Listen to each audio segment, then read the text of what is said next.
नमस्कार दोस्तों, आज की जो क्लास है बहुत इंपॉर्टेंट होने वाली है क्योंकि पूरी बुक जो अब तक हमने पढ़ी है अवकल समीकरण, ये पूरी बुक आपको एक लेक्चर के अंदर रिपीट कराऊंगा। साथ साथ में ऐसे फॉर्मूलेज आपको, यानी पूरे फॉर्मूले हम लिखेंगे, जितने भी इसके अंदर फॉर्मूले हैं वो सारे फॉर्मूले हम रिपीट करेंगे, आपको याद कराऊंगा। क्योंकि हमने पिछले 27-28 क्लासेस की है, तो ये एक क्लास के अंदर ही आपका पूरा रिवीजन हो जाएगा। आप देखिए क्लासेस लगाई हैं तो आपको दोबारा पढ़ने की जरूरत नहीं, अब इसी क्लास में आपका पूरा रिवीजन मैं करवाने वाला हूं। पूरे अच्छे से आपकी तैयारी होगी, तो इस क्लास को शुरू से लेकर एंड तक जरूर देखना, क्योंकि इस क्लास से आपको 14 नंबर मिलने वाले हैं। 14 नंबर, पूरे के पूरे 14 नंबर। अगर आपने ये क्लास पूरी देखी है तो 14 नंबर आपके नहीं कटेंगे, क्योंकि हमने मेहनत पहले ऐसी की है। अब रिवीजन होगा, जो भी अब तक हमने पढ़ा है सारा रिपीट होगा।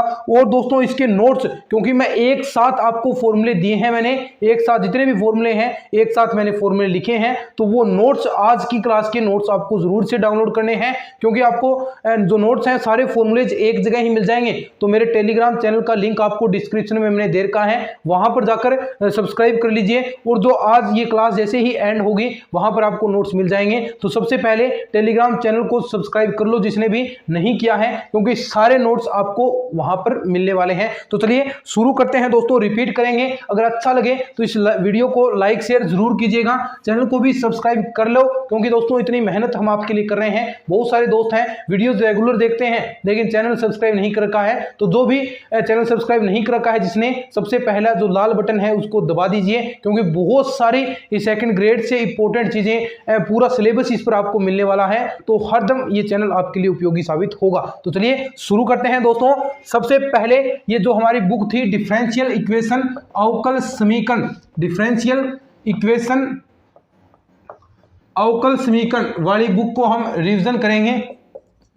अवकल समीकरण फटाफट हम देखिए। सबसे पहले हमने अवकल समीकरण की डेफिनेशन पढ़ी कि किसी स्वतंत्र चर के सापेक्ष परतंत्र चरों या स्वतंत्र चरों के अगर अवकलज तथा उसके गुणज भी जिस इक्वेशन में विद्यमान हो उसे आपने अवकल समीकरण कहा था। यह आपने नॉर्मल डेफिनेशन थी। उसके बाद क्वेश्चन बनता है नंबर 1, अवकल समीकरण की कोटि, अवकल समीकरण की कोटि तथा घात, इसके बारे में हमने पढ़ा था। तो अवकल समीकरण की सबसे पहले आपको पता होगा अवकल समीकरण की कोटि किसे कहते हैं। अवकल समीकरण की कोटि वही होगी जितनी उसमें अधिकतम अवकलज की संख्या है। जैसे एग्जांपल हमने किया था d cube y upon d x cube plus d square y upon d x square plus का वाई बराबर 0। तो इसके अंदर बताओ इस इक्वेशन की जो अवकल समीकरण दे रखा है इसकी कोटि कितनी है। तो इसकी कोटि अधिकतम अवकलज की संख्या, अधिकतम अवकलज कितनी बार हुआ है, तो अधिकतम अवकलज डी क्यूब 3 बार हुआ है, तो इसकी कोटि 3 होगी। और इसके बहुत सारे हमने क्वेश्चन भी किए, क्योंकि ये इंपॉर्टेंट था। इसकी क्लास आप जरूर अटेंड कीजिएगा। सबसे पहले 27 की 27 क्लासेस आपको देखनी है वो सारी, क्योंकि एक एक चीज उसमें हमने बताई है। चलो अवकल समीकरण की कोटि, उसके बाद अवकल समीकरण की घात। अवकल समीकरण की घात, घात क्या होता है, यानी जितनी भी अधिकतम अवकलज हुआ है उसके ऊपर कितनी पावर है। जैसे अभी आपने ये एग्जाम्पल किया था कि d square y upon d x square plus का वाई बराबर 0, ये एग्जाम्पल किया। तो यहां देखो अधिकतम अवकलज कितनी बार हुआ, 3 बार। इसकी घात कितनी है, 1 ही तो है। अगर ये ऐसे मिल जाए आपको, पावर 2 मिल जाती तो घात इसकी कितनी हो जाती, 2 हो जाती। कोटि कितनी है इसकी, 3 है, घात 2 है। यहां पर 1 था तो इसकी घात कितनी होगी, 1। तो यानी अधिकतम अवकलज हुआ है उसके ऊपर कितनी पावर है, वही आपकी अवकल समीकरण की कोटि कहलाएगी, घात कहलाएगी। और अधिकतम अवकलज की संख्या आपकी कोटि कहलाएगी। तो ये आपका पहला सोल्व हो गया। अब देखो जो प्रथम कोटि व प्रथम घात के अवकल समीकरण, उसके बाद जो पहला चैप्टर था प्रथम कोटि व प्रथम घात के अवकल समीकरण, यानी प्रथम कोटि। देखो कोटि घात के बारे में आपने पढ़ दिया। प्रथम कोटि तथा प्रथम घात के अवकल समीकरण, उसको हल करने की विधियां हैं 3-4, आपने पढ़ा होगा। प्रथम कोटि हो और प्रथम घात हो तो उसमें पहली जो आपकी हल की विधि आती है, यानी इस रूप में अगर आपको मिले m d x plus n d y बराबर 0, आपको इस रूप में कोई भी अवकल समीकरण मिले तो उसको हल करना है। हल कैसे करेंगे, नंबर 1 मेथड था चरों का पृथक्करण, चरों का पृथक्करण। जैसे आपको इस रूप में इक्वेशन मिल जाए कि y dx बराबर एक्स स्क्वायर dy। अब देखो ऐसी इक्वेशन मिली तो इसमें आपने चरों का पृथक्करण कर दिया। कैसे कि dx अपॉन आपने किया एक्स स्क्वायर और dy अपॉन y, और इसका फिर आपको समाकलन करना है। समाकलन करोगे तो आपके पास रिजल्ट आ जाएगा। यानी ये क्या हो गया आपका चरों का पृथक्करण। चरों का पृथक्करण इंपॉर्टेंट है दोस्तों ये चीजें, क्योंकि जो आगे आप जैसे जैसे आगे बढ़ोगे, अभी हम रिपीट भी कर रहे हैं, तो जैसे जैसे हम आगे बढ़ेंगे तो ये देखिए जितनी भी आपने पूरी बुक है इन चीजों का हमेशा ही प्रयोग होगा। लास्ट में करना इन्हीं से ही सोल्व पड़ेगा। तो ये चीजें अभी ही आप तैयार कर लो, नंबर 1। उसके बाद समघात नंबर 2 पर है समघात। देखिए पूरी रिपीट करवा रहा हूं मैं। समघात समीकरण, समघात समीकरण। देखो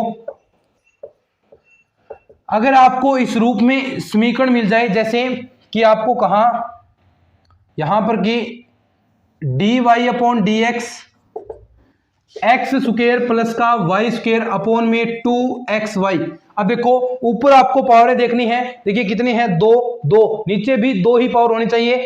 कितनी है, एक x की एक y की है 2। तो ये आपका इक्वेशन क्या हो गया, समघात का समीकरण। समघात का समीकरण। और इसका हल कैसे करते हो, इसका हल यहां पर आपको y बराबर vx में प्रतिस्थापन करना है और dy अपॉन dx की वैल्यू निकालते थे, क्या आएगी v प्लस का x dv अपॉन dx। ये यहां पर वैल्यू रखोगे और ये y बराबर vx यहां रखोगे, सोल्व करोगे और आपके पास v के रूप में इक्वेशन मिलेगी और v वापिस आप v की वैल्यू किस रूप में रख दोगे, y अपॉन x ये वैल्यू रख दोगे, तो आपका टोटल रिजल्ट आ जाएगा समघात समीकरण से। तो ये आपने पढ़ा। अब देखो इसके बाद कौन सी आती है, फटाफट क्विक रिवीजन कर रहे हैं हम इस पूरी बुक का। तो ये बहुत उपयोगी होने वाली है दोस्तों, ये आपके लिए जो ये क्विक रिवीजन मैं करवा रहा हूं पूरा जरूर देखना, एक एक चीज इसकी काम आएगी, क्योंकि पूरी बुक हमने पहले ही पढ़ दी। अब जितनी भी 27 क्लासों के अंदर पढ़ा है उसका सार आपको मैं दे रहा हूं कि क्या क्या चीजें आएगी, कौन कौन से फॉर्मूले आपको याद रखने हैं, कौन कौन सी चीजें आपको याद रखनी है, वही चीजें आपको याद रखनी है। और 14 नंबर का काम, 14 नंबर आपके पक्के हो जाएंगे, क्योंकि 7 क्वेश्चन इसके अंदर, ऑलमोस्ट 7 क्वेश्चन आते हैं, तो 7 के 7 क्वेश्चन आपके सही होंगे। अगर आपने ये क्विक रिवीजन देखा है, आपने सारी क्लासेस अटेंड की हैं, तो 7 के 7 क्वेश्चन सही न हो ऐसे हम सोच भी नहीं सकते, क्योंकि हमने पिछले सालों के क्वेश्चन किए हैं, कैसे कैसे क्वेश्चन आते हैं सारे आपको मैंने रूबरू कराए हैं। तो ऐसा आप सोच भी नहीं सकते कि हमारा एक भी क्वेश्चन गलत होगा, क्यों, हमने मेहनत ही इस प्रकार की है। तो आपको ये सारे कोई पूरा क्विक रिवीजन देखना है। उसके बाद देखो नंबर 3 पर आपका हल था रेखिक समीकरण, लीनियर इक्वेशन, रेखिक समीकरण, लीनियर इक्वेशन, रेखिक समीकरण। देखो रेखिक समीकरण क्या थी, किस रूप में आपको इक्वेशन मिली, यानी अगर इस रूप में आपको इक्वेशन मिले dy अपॉन dx, देखो y है तो पी y बराबर q, जहां p और q क्या होंगे, x के फलन। अगर इस रूप में आपको इक्वेशन मिले, अब ये dy अपॉन dx है, अगर आपको यहां dx अपॉन dy के रूप में मिले तो यहां पर क्या आएगा, px q, तो ये p और q क्या हो जाएंगे, यहां पर इस बार y के फलन हो जाएंगे। और इसको हल करने के लिए आपको if निकालना होता है, इंटीग्रेशन फैक्टर, समाकलन गुणांक, और वो कैसे निकालते हो, अगर इस रूप में है तो e की पावर इंटीग्रेशन p dx, यहां से आपका if आ गया। और इसका सॉल्यूशन क्या होगा, देखो if इस रूप में है if डॉट y ये आपका सॉल्यूशन होगा, और इंटीग्रेशन आपको करना है q dot if dx plus का कांस्टेंट, और यहां पर सारी वैल्यू रखनी है, क्योंकि क्या वैल्यू थी, जो ये वैल्यू आएगी वो यहां if की यहां से आपने निकाल ली, और प्लस इसका समाकलन आप कर दोगे और प्लस आपके पास एक कांस्टेंट आएगा। तो ये आपका सॉल्यूशन यहां से जो रेखिक समीकरण है, रेखिक अवकल समीकरण के रूप में सॉल्यूशन करना था, तो ये आपका सॉल्यूशन हो जाएगा। ठीक है, चलिए बढ़ते हैं नेक्स्ट में। आपका नेक्स्ट है यथार्थ अवकल समीकरण या यथातथ अवकल समीकरण। क्विक रिवीजन है, बाकी ये चीजें इंपॉर्टेंट है रेखिक अवकल समीकरण वाली, जो ये है ना मोस्ट इंपॉर्टेंट है, इसको आपको समझना ही समझना है, मोस्ट इंपॉर्टेंट। इसकी क्लास तो आपको जाकर देखनी चाहिए, क्योंकि इसमें से बहुत सारे क्वेश्चन आते हैं, 2-3 क्वेश्चन बन जाते हैं। नंबर 4 आपकी आती है यथार्थ अवकल समीकरण, यथार्थ अवकल समीकरण। देखो यथार्थ अवकल समीकरण क्या होगा, सबसे पहले mdx प्लस ndy बराबर 0 के रूप में आपको समीकरण मिले तो आपको यथार्थ चेक करना है कि ये समीकरण यथार्थ है या नहीं। तो सबसे पहले आप उसके अंदर क्या चेक करते हो, करली m अपॉन करली y बराबर करली n अपॉन करली x, यानी m का यहां से जो m की वैल्यू आएगी m का y के सापेक्ष आंशिक अवकलन, y के सापेक्ष आंशिक अवकलन और n का x के सापेक्ष आंशिक अवकलन अगर बराबर है तो ये समीकरण आपकी क्या होगी, यथार्थ या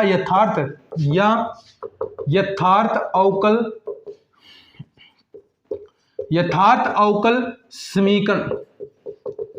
ठीक है, यथार्थ अवकल समीकरण या इसे यथातथ अवकल समीकरण कहते हैं कब, जब करली m अपॉन करली y बराबर करली n अपॉन करली x हो तो ये समीकरण यथातथ कहलाएगी।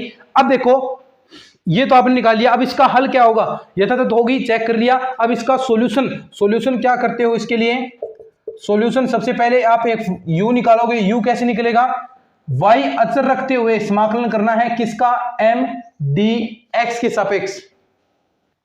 ठीक है, y को अचर रखकर एक समीकरण निकल गई, y को अचर रखकर आपको m dx निकालना है, समाकलन निकालना है, उसका इंटीग्रेशन निकालना है, ये आपने निकाल लिया। उसके बाद आपको क्या करना है, देखो ये निकाल लिया। उसके बाद आपको एक v फंक्शन और निकालना है, वो कैसे निकलेगा वो भी सुनो, n माइनस करली अपॉन करली y के सापेक्ष आपको आंशिक अवकलन करना है, कौन से पार्ट का, इस u का, और ये u क्या था, m dx, और इसका होल पूरे का समाकलन देखो यहां पर लगा रखा है dy के सापेक्ष समाकलन करना है। ये फॉर्मूला याद रखना है, ये फॉर्मूला याद रखना है क्योंकि यथातथ अवकल समीकरण में क्वेश्चन डेफिनेटली बनेगा और हमेशा बनता है, तो इस बार भी बनेगा। तो ये एक तो ये आपका कथन मोस्ट इंपोर्टेंट पूछ सकता है कि यथार्थ अवकल समीकरण होने के लिए आवश्यक पर्याप्त प्रतिबंध क्या है, तो क्या है ये देखो आवश्यक और पर्याप्त प्रतिबंध क्या है, तो ये करली m अपॉन करली y बराबर करली n अपॉन करली x क्वेश्चन बन सकता है, इंपॉर्टेंट है। ऐसे क्वेश्चन आप इसके लेक्चर के अंदर मिलेंगे आपको, मैं बता रहा हूं कि कौन कौन से मोस्ट इंपोर्टेंट चीजें हैं, तो ये मोस्ट इंपोर्टेंट है करली m अपॉन करली y बराबर करली n अपॉन करली x। ठीक है, अब इसका सॉल्यूशन क्या था कि y को अचर रखते हुए m dx समाकलन करना है और n में से आपको ये वाला पार्ट घटाकर और y के सापेक्ष इसका समाकलन कर दो, बस ये आपका रिजल्ट आ गया। तो ये थी आपको यथातथ अवकल समीकरण। अब देखो दोस्तों चीज आएगी कि आपसे यहां से समाकलन गुणांक आप निकाल दोगे, यहां से आपके यथातथ होगी, तो ये आपके पास रिजल्ट आ गया। इस दोनों को जोड़ना है फिर लास्ट में u प्लस v, सॉल्यूशन आ गया। अब कुछ ऐसी चीजें आएगी जहां से आपका समाकलन गुणांक न निकले, समाकलन गुणांक न निकले तो उसके लिए 4-5 रूल हैं आपके, 4-5 रूल हैं वो हम पढ़ते हैं। समाकलन गुणांक ज्ञात करने की विधियां, तो उसमें कुछ आपको मैंने डायरेक्ट चीजें भी बताई थी, 14-15 फॉर्मूले 20-22 फॉर्मूले थे शायद, वो आपको याद रखने हैं, और कुछ विधियां बताई थी, वो विधियों के बारे में हम पढ़ते हैं। समाकलन गुणांक ज्ञात करने की विधियां, समाकलन गुणांक ज्ञात करने की विधियां, समाकलन गुणांक ज्ञात करने की विधियां आपको बताने जा रहा हूं कि समाकलन गुणांक ज्ञात करने की कुछ मेथड्स हैं, वो कैसे आप करोगे। देखो नंबर 1 पर रूल है, इसके अंदर कुछ 5 रूल हैं। तो रूल फर्स्ट कहता है कि यदि, देखो ध्यान से, यदि m dx plus n dy बराबर 0 हो और ये समीकरण क्या हो, जो समीकरण आपको दी है वो आपकी समघात हो, समघात समीकरण हो तो देखो ऐसा ही 1 अपॉन mx प्लस ny बराबर mx प्लस ny क्या होगा, देखो एक तो ये तो आपकी समीकरण होगी, ये आपकी समघात हो।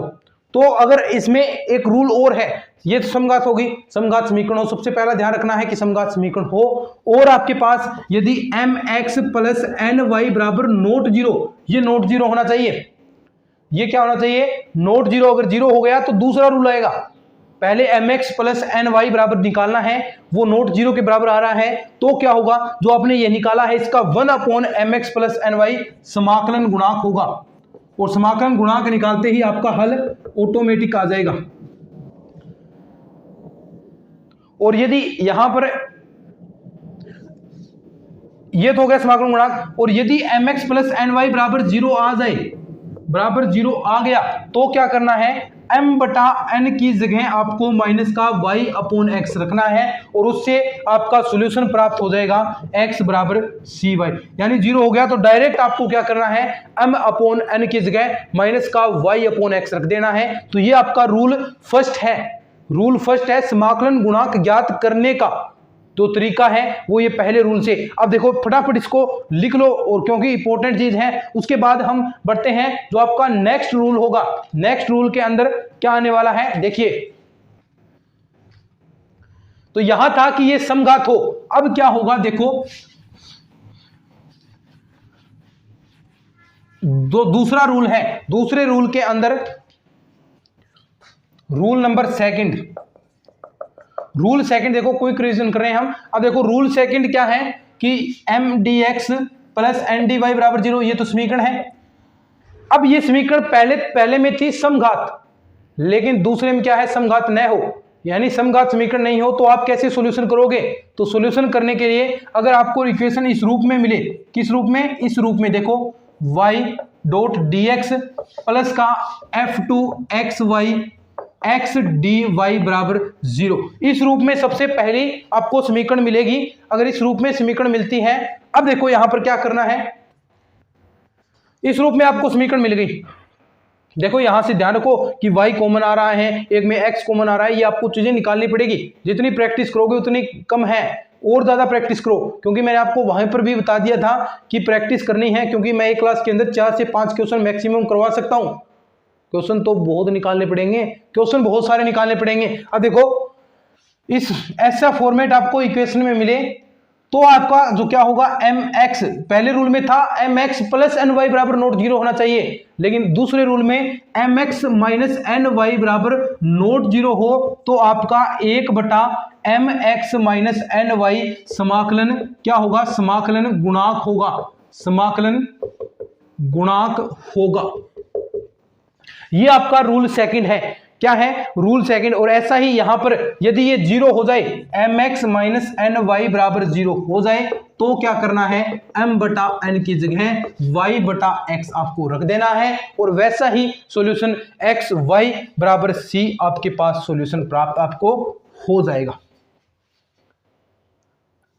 x y बराबर c। तो क्या है रूल सेकंड, यानी इस रूप में आपको इक्वेशन मिले जहां पर y dx है तो वहां पर y कॉमन आ रहा हो और यहां पर x कॉमन आ रहा हो, तो mx माइनस एन वाई निकालना है। अगर वो 0 नहीं हो रहा है तो 1 upon x mx minus n y इसका समाकलन गुणांक हो जाएगा। फटाफट लिख लो, स्क्रीनशॉट ले लो, जो भी चाहते हो कर लो। उसके बाद देखो, अब ये दोनों ही रूल न लागू हो तो क्या करोगे, दोनों ही रूल न लागू हो तो आता है रूल थर्ड। वही समीकरण तो क्या है, रूल थर्ड, जो आपको दी समीकरण है, दी समीकरण किस रूप में मिलेगी, m dx प्लस का n dy बराबर 0। अगर आपके पास ऐसा बने 1 बटा n करली m अपॉन करली y माइनस करली n अपॉन करली x, तो यहां पर अगर आपको कुछ मिले, कोई फंक्शन मिल सकता है या फिर कोई अचर राशि k मिल सकती है, अचर राशि k। अगर ऐसा कुछ मिले, कोई फंक्शन मिल जाए, अचर राशि मिल जाए कोई, यानी वो न तो समघात हो ना जो द्वितीय फॉर्मेट है उस रूप में हो, तो आपको रूल थर्ड में जाना है। और रूल थर्ड क्या कहता है, रूल थर्ड यही कहता है कि 1 बटा n करली m अपॉन करली y माइनस करली n अपॉन करली x के रूप में अगर आपके पास इक्वेशन हो और वहां से आपको क्या रिजल्ट मिले, fx या कोई अचर राशि, तो इसका समाकलन गुणांक क्या होगा, तो समाकलन गुणांक, तो इसका समाकलन गुणांक क्या होगा, देखो e की पावर इंटीग्रेशन fx dx, और ऐसा ही या फिर e की पावर इंटीग्रेशन k dx, जो k अचर राशि है उसका समाकलन करोगे e की पावर के रूप में ले जाकर, तो आपके पास ये चीज क्या आएगी, समाकलन गुणांक, समाकलन गुणांक। ठीक है, अब देखो ये आपने कर लिया। अब उसके बाद एक और रूल है, इससे भी न हो, इससे भी कोई रिजल्ट न निकले तो आपके पास रूल चौथा आता है। तो पहले इसको फटाफट लिखो, फिर रूल चौथा हम बात करते हैं। फटाफट लिख लो, रूल चौथे के बारे में हम बात करने वाले हैं। Rule number 4।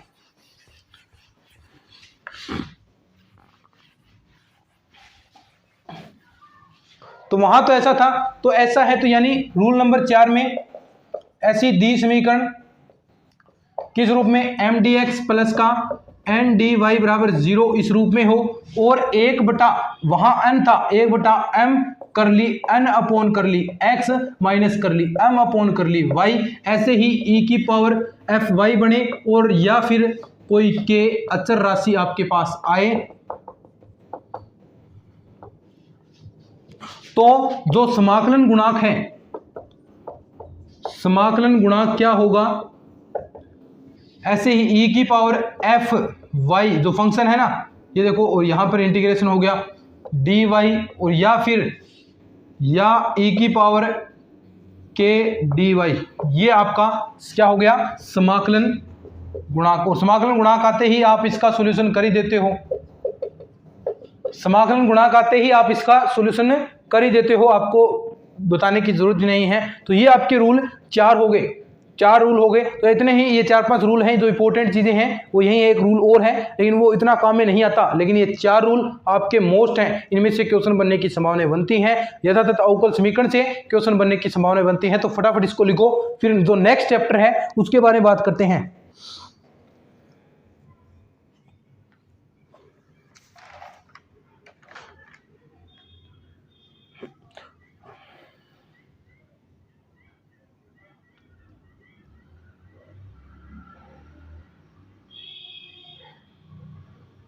लिख लिया क्या? चलो अब बात करते हैं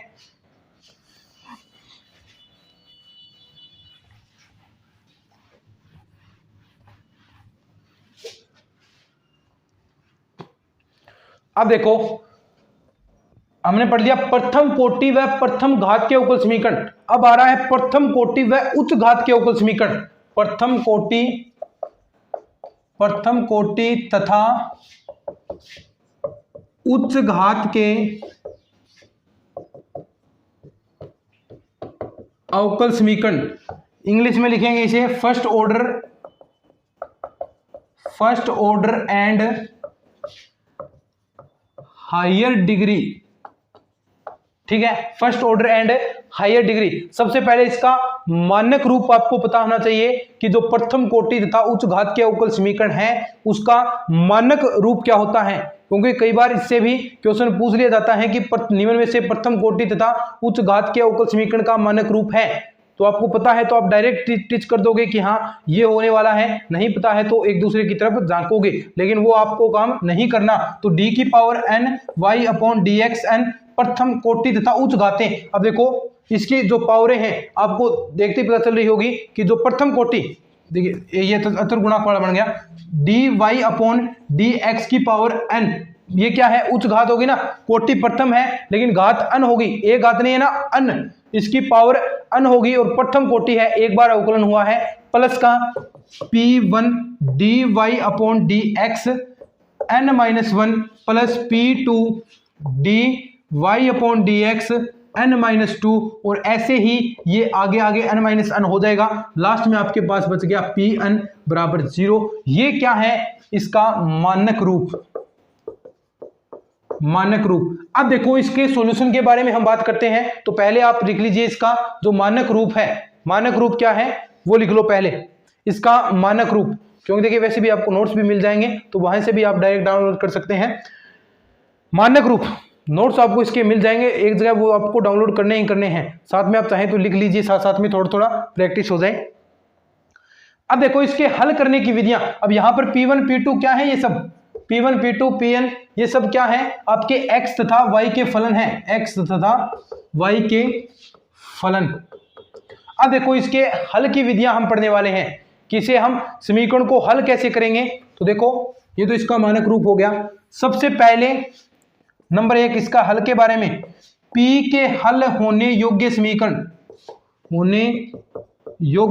p के हल होने योग्य समीकरण, यानी हम p की वैल्यू निकाल सके, p को हल करके हम p की, यानी यहां पर देखिए p के रूप में आपको इक्वेशन dy अपॉन dx, यहां पर p लिखोगे आप dy/dx को क्या लिखते हो, p। तो इस रूप में आपका अवकल समीकरण बनेगा, ये p के रूप में द्विघात समीकरण बन जाएगा। उसे आप इसी तरीके से सोल्व करोगे। इसके मैंने तो ये चीजें सारी करा रखी है, लेकिन यहाँ पर क्विक रिवीजन कर रहे हैं हम, तो अच्छे से वहां पर समझा भी रखा है मैंने क्लासेस के अंदर, नहीं लिया है तो क्लासेस भी आप अटेंड करो। तो देखो p के हल होने योग्य समीकरण, तो उस रूप में आपको हल हो सकता है, या फिर आपका किस रूप में हो सकता है, x के हल होने योग्य, यानी x की वैल्यू निकालो। और वो कैसे निकालोगे, वो कैसे, यानी x बराबर अगर आपको इस रूप में मिले f y और p यहां से मिले, तो इसका आप dx/dy करके एक और रिजल्ट आपके पास आएगा, वहां से आप चीजें कॉमन लोगे। मैंने आपको पहले बताया कि कौन सा सूत्र कब लगाना है, ये भी आपको मैंने वहां पर समझा रखा है कि कौन सा कब लगाओगे, जहां पर अगर x की वैल्यू कम है, x की वैल्यू आप सोल्व कर सकते हैं, तो वहां पर ये x वाला लगाओगे, y की कम वैल्यू है तो y वाला लगाओगे। यानी तीसरा क्या है, y के हल होने योग्य समीकरण, इसी रूप में y बराबर f(x)p, अगर इस रूप में आपको इक्वेशन मिले तो क्या करोगे, y के हल होने योग्य समीकरण में ये आपका कन्वर्ट हो जाएगा और आप इजी तरीके से इसे सोल्व भी कर पाओगे। तो ये है। अब देखो इसके बाद में 2-3 इक्वेशन और हैं इसी में हल करने के रूप में, अगर इससे भी सोल्व न हो तो आप क्या करोगे, तो एक बार इसको लिख लो, फिर हम बात करते हैं आगे।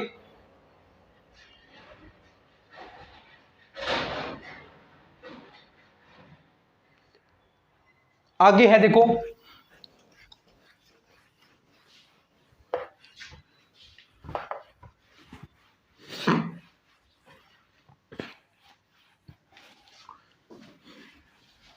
ये चीजें आ सकती हैं।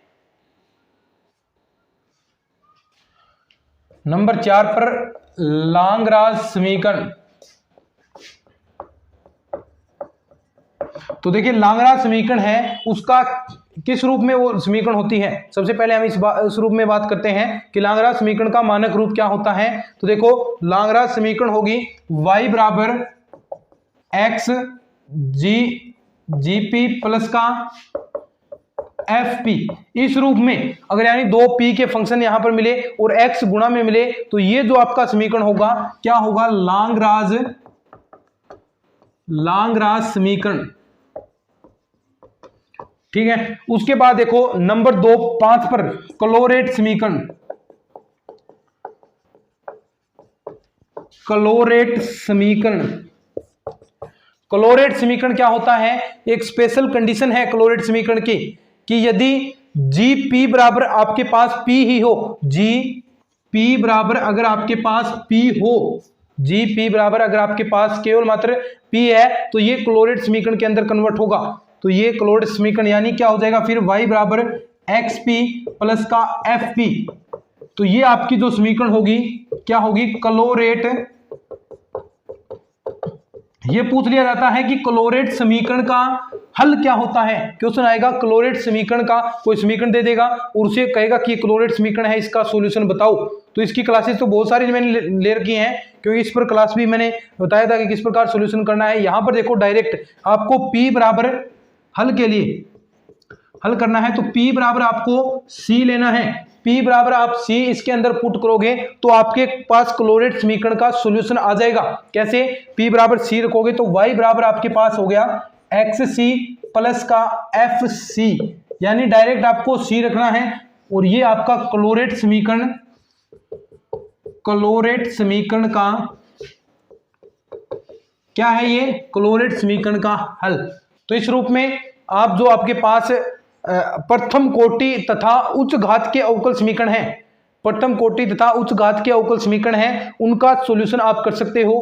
प्रथम कोटि तथा प्रथम घात के अवकल समीकरण का सॉल्यूशन भी मैंने आपको बता दिया कि किस प्रकार आपको सॉल्यूशन करना है। हमने अवकल समीकरण के बारे में भी पढ़ लिया कि क्या होता है। तो इसके अंदर हमने 3 एक्सरसाइज इस वीडियो के अंदर हमने कंप्लीट रिवीजन कर लिया है, और इसके जो फॉर्मूले हैं, ये फॉर्मूले आपको एक जगह PDF मिल जाएगी। आप इस जो क्लास है इसके अंदर आपको जो डिस्क्रिप्शन होता है उसके अंदर लिंक मिलेगा टेलीग्राम चैनल का, तो वहां पर आप जाकर इसको सब्सक्राइब कर लो। वहां पर आपको इसका पूरा जो हमने क्विक रिवीजन किया है इसके नोट्स आपको मिल जाएंगे, रिटन नोट्स हैं, तो वो आप जाकर इनको डाउनलोड कर लो। तो ये हो गया आपका दोस्तों क्विक रिवीजन। उसके बाद आपका आता है जो देखिए ये तो हो गया, उसके बाद आएगा अचर गुणांक वाले रेखिक अवकल समीकरण। अचर गुणांक वाले रेखी का अवकल समीकरण, द्वितीय कोटि वाले सिमुलेटेनियस लीनियर डिफरेंशियल इक्वेशन। तो ये जितने भी आपके टॉपिक हैं उसको हम नेक्स्ट लेक्चर में करेंगे, क्योंकि ये वीडियो दोस्तों अगर आधे घंटे से ऊपर हो जाता है तो ये 1.5 GB का वीडियो बन जाता है, तो इसमें अपलोड में बहुत ज़्यादा टाइम लगता है। तो इस वजह से मैं देखिए हमेशा ही 30-30, 35-35, 40-40 मिनट के मैक्सिमम ही लेक्चर रिकॉर्ड कर पाता हूं, क्योंकि वजह यही है नेटवर्क की प्रॉब्लम, नेटवर्क की स्पीड नहीं रहती, तो अपलोड होने में कई बार तो 10-10, 12-12 घंटे अपलोड होने में लग जाती है, बड़ी क्लासेज होती हैं उसे। तो देखिए इसलिए थोड़ा सा यहाँ पर टाइम है इस हिसाब से। तो बाकी कुछ समय बाद अगर होगा, यानी अब तो देखिए चीजें चल रही हैं, रिवीजन हो गया, अब नेक्स्ट क्लास में पूरी बुक का और रिवीजन हम करा देंगे, जितना भी रहा है मैटर नेक्स्ट क्लास में रिवीजन हो जाएगा, उसके बाद आपका टेस्ट होगा। तो ठीक है, आज के इस लेक्चर में इतना ही। आगे जो नेक्स्ट लेक्चर है इसमें भी हम थोड़ा सा इसको पूरा रिपीट करेंगे, ये फॉर्मूले आपको याद होने चाहिए क्योंकि 14 नंबर का सवाल है। तो चलिए आज के इस वीडियो में इतना ही, धन्यवाद।